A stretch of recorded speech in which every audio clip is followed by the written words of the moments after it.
देखिए, आपकी जानकारी में लाना चाहूँगा, ये यूनियन बैंक ऑफ इंडिया में एकेटी यूनिवर्सिटी के एक मेजर फंड की लगभग 300 करोड़ रुपए की एफडी कराने की बात को लेकर के एक योजना तैयार की गई थी फ्रॉडस्टर्स के द्वारा, जिसमें फर्जी मेल आईडी से और फर्जी अथॉरिटी लेटर बना करके 120 करोड़ रुपए यूनियन बैंक ऑफ इंडिया में ट्रांसफर किए गए। उसके बाद में फ्रॉडस्टर्स के द्वारा एक प्राइवेट अकाउंट खुलवाया गया यूनियन बैंक ऑफ इंडिया में एकेटी यूनिवर्सिटी के नाम से, जिसमें 120 करोड़ रुपए में से 100 करोड़ रुपए ट्रांसफर कर दिए गए और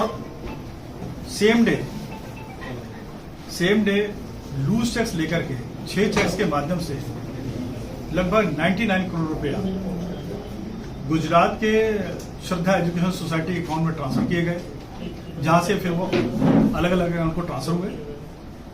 ये बात regional manager union bank of India के संज्ञान में आई, उनके माध्यम से पुलिस के संज्ञान में डाली गई।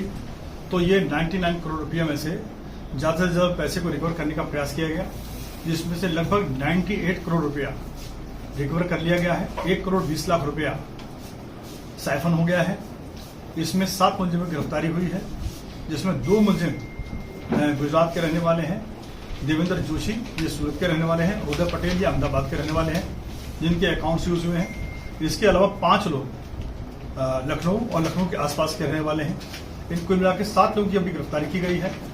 इन लोगों का प्रयोग अकाउंट ओपनिंग में, अकाउंट्स में पैसा लेने में और पैसा साइफन करने में, मदद करने में इनका प्रयोग किया गया है, इन लोगों को यूज किया गया है। इसमें जो मेन व्यक्ति है जिसने इम्पर्सनेट करके पहले तो वो यूनियन बैंक ऑफ इंडिया का मैनेजर बनके एकेटीयू के ऑफिशियल से मिला और उनको एक एफडी का रेट ऑफ इंटरेस्ट दिखा करके एक ऑथराइजेशन लेटर दिया, जो कि हाईएस्ट बिडिंग का था, जिसके बेसिस पर ये पैसा उनको यूनियन बैंक ऑफ इंडिया को देने में वो सहमत हुए। और उसके बाद में यूनियन बैंक ऑफ इंडिया में सेम आदमी खाता अधिकारी के नाम से, एकेटीयू यूनिवर्सिटी खाता अधिकारी के नाम से मिला।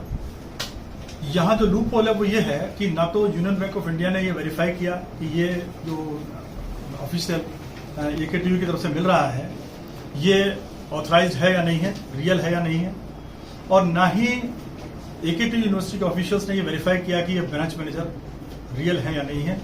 इस लूप होल का फायदा उठाते हुए ये पैसा साइफन किया गया था। लगभग सारा पैसा रिकवर कर लिया गया है।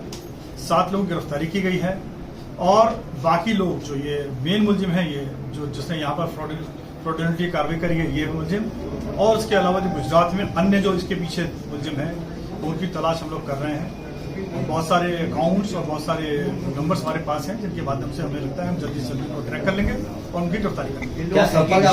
ये जो जिस मास्टरमाइंड बता रहे हैं ये कहाँ का रहने वाला है और गुजरात से क्या कनेक्शन? देखिए, ये रहने वाला तो भी यहीं का, जो हमारी जानकारी में आई है वो लखनऊ का रहने वाला है। अनुराग श्रीवास्तव इसका नाम है, जो यहाँ पर जो इम्पर्सनेट किया था जिसने। और बाकी इनके किस किस स्टेट में कनेक्शन है, जैसे एक कनेक्शन हमें हैदराबाद से मिला है, एक कनेक्शन में गुजरात से मिला है, उसको हम वर्कआउट कर रहे हैं और जल्दी से जल्दी बाकी गिरफ्तारी सुनिश्चित करेंगे। क्या कुछ बैंक के कर्मचारी और एकेटी यूनिवर्सिटी कर्मचारी की कनाइवेंस है कोई वगैरह? देखिए, प्रथम दृष्टया इसमें कन्वेंस तो मैं नहीं कर सकता हूँ, लेकिन इसमें सिलेक्टनेस मुझे लगती है, क्योंकि जो अकाउंट खोला गया था उसमें यूनियन बैंक ऑफ इंडिया में, उसमें एक ही दिन में 2 दिन के अंदर 4 और 5 तारीख को 100 करोड़ रुपया ट्रांसफर हो गया और वहां से साइफन हो गया, और वो बाद में 6 तारीख को नॉलेज में लाया गया। ये बड़ा डाइसी सा मैटर है, उसमें बैंक के अंदर भी इंक्वायरी चल रही है और हम लोग भी इस पॉइंट पर इंक्वायरी कर रहे हैं कि कोई और कन्वेंस को नहीं। पुलिस को जानकारी कैसे मिली? पुलिस को बैंक ऑफिसर्स के माध्यम से जानकारी मिली, जब उनको लगा कि मैसिव स्केल पर ये फ्रॉड हुआ है और ये उनके आउट ऑफ बाउंड्स एक तरीके का फ्रॉड है, तो साइबर थाने को अप्रोच किया गया, सीनियर ऑफिसर्स को, सीपी सर को अप्रोच किया गया, तो सीपी सर को निर्देश पर ये मुकदमा लिखा गया और हम लोगों ने इस पर कार्रवाई करी है और गिरफ्तारी करी। मतलब ये जो यूनिवर्सिटी की ओर से लिखाया गया मुकदमा नहीं, यूनिवर्सिटी की तरफ से मुकदमा लिखा गया है, यूनियन बैंक ऑफ इंडिया की तरफ से। अच्छा, ये जो गिरफ्तार हुए हैं, इन्होंने क्या इससे पहले भी कोई इस तरह का फ्रॉड किया है या कुछ ऐसा उनका डिटेल कुछ आया अभी सामने? जो देवेंद्र जोशी वहां से गिरफ्तार किया गया है, उसके 2 अकाउंट्स में पता चले हैं। दूसरे अकाउंट्स में जो ट्रांजैक्शंस हैं वो भी ये दर्शाते हैं कि ये डीपली इन्वॉल्व है फ्रॉड में, और हम इस एंगल पे जांच कर रहे हैं। अभी बहुत प्राइम फेसी है, बहुत जल्दी है, किसी चीज़ पे पहुंचने में, किसी कंक्लूजन पहुंचने में। अभी इसमें टाइम लगेगा, जैसे जैसे प्रगति होगी हम आपको बाद में बताएंगे। सर, इसमें जो बिजनेसमैन है, बिजनेसमैन का क्या कुछ इसमें रोल रहा है? उस अकाउंट होल्डर पुराना रहा है इसमें 15 साल। जो पुराना अकाउंट होल्डर है उसका प्रयोग फ्रॉडस्टर्स हैं, उन्होंने branch union bank of India का विश्वास जीतने के लिए किया। जैसा कि आप जानते हैं, नेशनलाइज बैंक में कोई भी अकाउंट खोलने से पहले पुराने गारंटर्स की जरूरत पड़ती है। एस.के. रघुवंशी जो मुझे गिरफ्तार हुआ है, इसका लगभग 12-15 साल से यूनियन बैंक ऑफ इंडिया से संबंध है। उसे कई सारे accounts union bank of India में हैं। उसका यूज करते हुए ब्रांच मैनेजर का विजिटिंग कार्ड फ्रॉडस्टर्स के द्वारा प्राप्त किया गया। ब्रांच मैनेजर का नाम अनुज सक्सेना है।